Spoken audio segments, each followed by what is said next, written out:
Assalamualaikum warahmatullahi wabarakatuh. Alhamdulillah, alhamdulillahilladzi nahmaduhu wa nasta'inuhu wa nastaghfiruh wa na'udzu billahi min sururi anfusina wa min sayyiati a'malina. May yahdihillahu fala mudhillalah wa may yudlilhu fala hadiyalah. Asyhadu an la ilaha illallah wa asyhadu anna Muhammadar Rasulullah sallallahu alaihi wasallam. Allahumma salli ala Muhammad wa ala ali Muhammad. Faqala Allah ta'ala fil Qur'anil azim. A'udzu billahi minasyaitonir rajim. Bismillahirrahmanirrahim. Ya ayyuhalladzina amanu udkhulu fis silmi kafah wa la tattabi'u khutuwatis syaitan innahu lakum aduwwum mubin. Shadaqallahul azim. Hai orang-orang yang beriman, masuklah engkau dalam agama Islam itu secara totalitas, secara kafah. Dan jangan kamu ikuti tipu daya dan langkah-langkah syaitan. Sesungguhnya syaitan itu adalah musuh yang nyata bagi kamu. Para pemirsa yang dimuliakan Allah, kita ketahui Islam yang benar seperti apa. Kadang di tengah masyarakat masih jauh hal seperti itu. Bahkan sering dikatakan ada Islam KTP, ada Islam turunan, ada Islam yang tidak begitu penting kita lakukan dalam aplikasi kehidupan kita. Maka Islam yang sebenarnya seperti apakah itu? Islam yang merasuk dalam diri kita, dalam kehidupan kita. Semua itulah Islam yang kafah. Islam yang menyentuh semua lapisan dan menyentuh dari setiap ibadah apapun dalam kehidupan kita. Semua hidup ini adalah Islam kalau kita mengerti dengan ilmu-ilmu Islam itu sendiri. Islam yang kafah itu bagaimana para pemirsa yang dirahmati Allah? Yaitu Islam yang penuh dengan totalitas niat. Seperti dikatakan dalam hadis Nabi, innamal a'malu binniyat wa innamal likulli imrin ma nawa. Sesungguhnya setiap amalan itu dimulai dengan niat, maka dia akan mendapatkan apa yang diniatkannya. Begitu juga dengan Islam. Niat kita dalam berislam tidak duduk, tidak total, setengah-setengah, maka timbul pola pikir dalam pikiran kita itu mindsetnya adalah mindset salah menyalahkan, salah mengartikan dan tidak mengkaji lebih dalam tentang Islam itu. Sehingga kemana ada godaan syaitan datang, kemana arus-arus yang menjauhkan kita dari Allah, terbawa kita dengan bagaimana Islam itu yang tidak kita pahami sepenuhnya.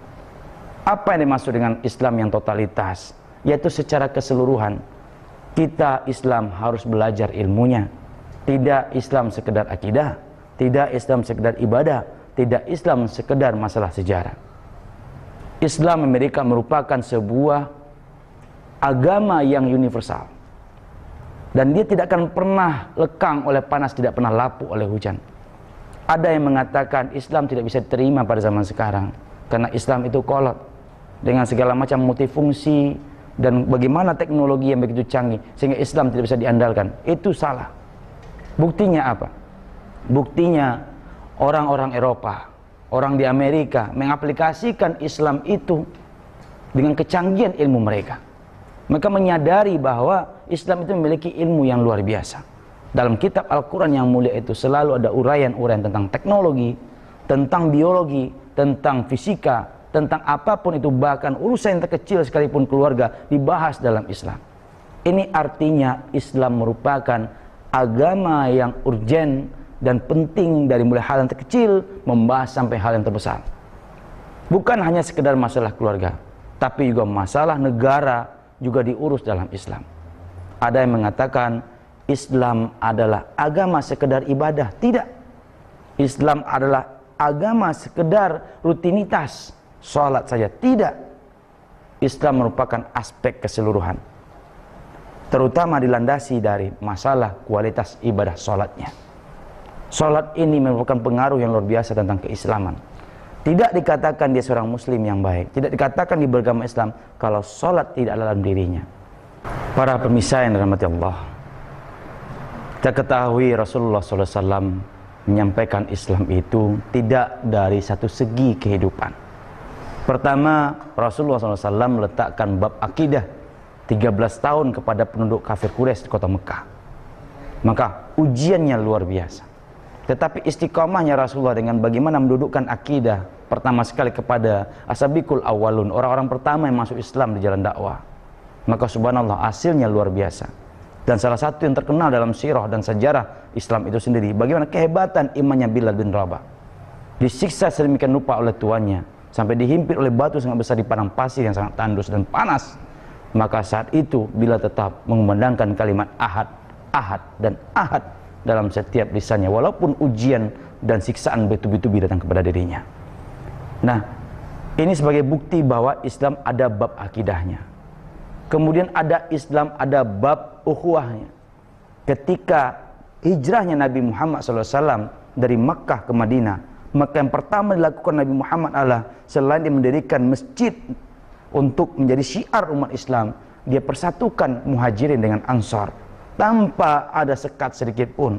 Bagaimana Abdurrahman bin Auf dipersaudarakan dengan pada orang ansar, bahkan dikatakan bahwa istrinya pun mereka memberikan kepada Abdurrahman bin Auf, tetapi tidak dilakukan oleh Abdurrahman bin Auf. Mereka tetap menjaga persaudaraan itu dengan baik. Para pemirsa yang dirahmati Allah, bahwa Islam ada bab tentang ukhuwah, benar. Kemudian Islam juga ada bab pemerintahan. Tidak akan mungkin Islam ini sampai kepada kita, sampai di hadapan kita, dan bahkan kita Islam sampai sekarang, insya Allah sampai anak keturunan kita, kalau tidak dengan strategi pemerintahan yang dikemukakan dan didirikan oleh Rasulullah sebagai kepala negara, kepala agama, dan kepala pemerintahan. Di situ ada pasukan Islam, di situ ada gubernur-gubernur yang ditetapkan oleh para sahabat khalifah pada masa itu. Intinya apa? Islam juga terjun kepada dunia pemerintahan dan politik, karena tujuannya adalah untuk dakwah, tujuan untuk mensiarkan Islam, bukan untuk kepentingan duniawi. Kemudian Islam juga memiliki nilai-nilai yang lain. Islam juga memiliki nilai ekonomi. Bagaimana Islam menjadikan kita menjadi orang yang pengusaha, menjadikan Islam itu adalah Islam yang kaya. Tidak sekedar ibadah, tidak sekedar akhlak, tidak sekedar ibadah, tidak sekedar pemerintahan, tapi juga menjadi manusia-manusia mukmin yang kaya raya.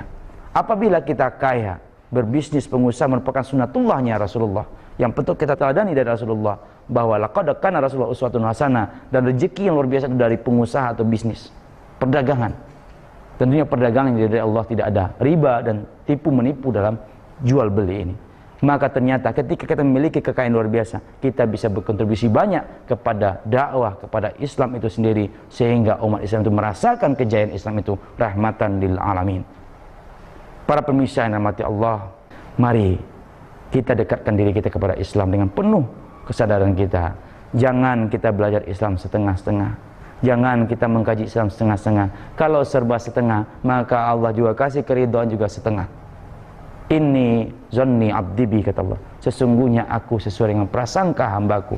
Kalau hambaku bersangka kepadaku dengan setengah, Allah akan jadikan kita setengah juga dari segala apa yang kita inginkan. Untuk itu marilah kita bersama-sama menjadikan diri kita menjadi Islam yang kafah. Jangan tertipu dengan langkah-langkah syaitan. Sesungguhnya syaitan adalah musuh yang nyata. Mudah-mudahan bermanfaat apa yang kami sampaikan dan menjadi pelajaran yang berharga dan dapat diaplikasikan terutama untuk diri pribadi. Dan semoga bermanfaat. Terima kasih perhatian dan terima kasih juga atas segala sumbangsi kita dalam memikir tentang pelajaran Islam ini. Maka dari itu mari kita kembali lagi kepada Islam yang kafah dengan istimrar, ya, berkontinu dan berkesinambungan. Subhanakallahumma wa bihamdika asyhadu an la ilaha illa anta astaghfiruka wa atubu ilaik. Wabillahi taufiq wal hidayah. Wassalamualaikum warahmatullahi wabarakatuh.